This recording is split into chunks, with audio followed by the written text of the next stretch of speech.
That's the good part of dying. When you've got nothing to lose, you run any risk you want.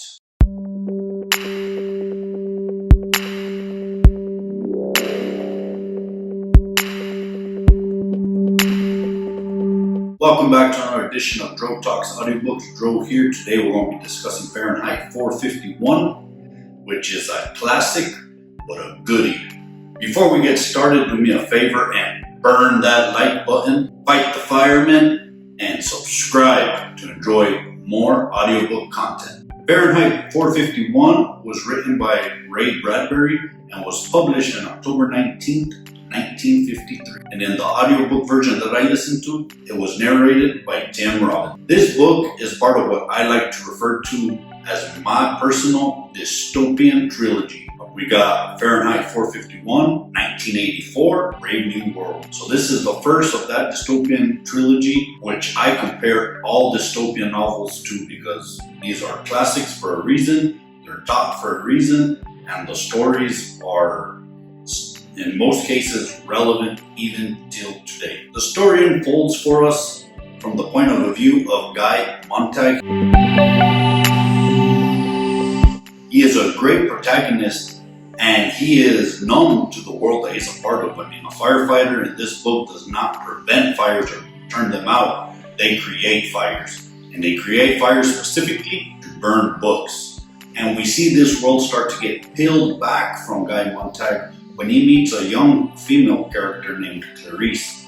Clarice is the first person that actually talks to Guy Montag in a very long time. And at first he's very uncomfortable because he's not used to actually communicating with someone, where you're actually not just sharing information, but you're sharing thoughts, concepts, concerns. So this is a new emotion for him, and this truly does start to change him fundamentally. You see, in this society, as I mentioned, the majority of the population in this particular setting is lame. They sit in their house filled with parlor screens that display images and stories that they participate in but have no substance. So when they're not surrounded by their parlor screens, they're traveling or in between commutes, and they have seashells around their ears where they're continuously receiving propaganda from the government. So once Guy Montag's world comes crashing or burning down before him, the story begins. And it all starts with, as I mentioned, his conversation with Clarice and his decision to bring some books home. He doesn't understand why he's compelled to save these books, other than the fact that they seem valuable to the people that he's taking them away from and burning in front of them. And through this, you meet other characters, a professor, the fire chief, who's versed to a sense where you're not certain which side he's on. I'm telling you, this audiobook is a story that you need and everyone should listen to.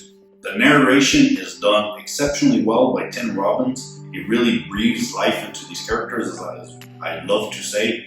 When a narrator can actually make characters come to life and are distinct enough that you do not mistake who is taking center stage, you're doing your job fantastically. In Tim Robbins, he does his job fantastically.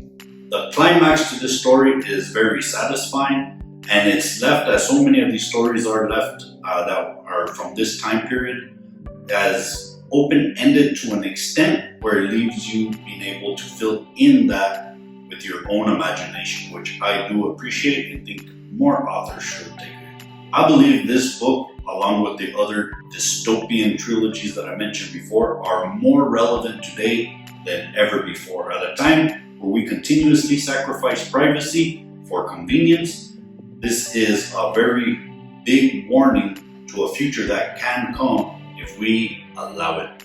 If you're interested in an actual breakdown of this book, drop a comment below, let me know.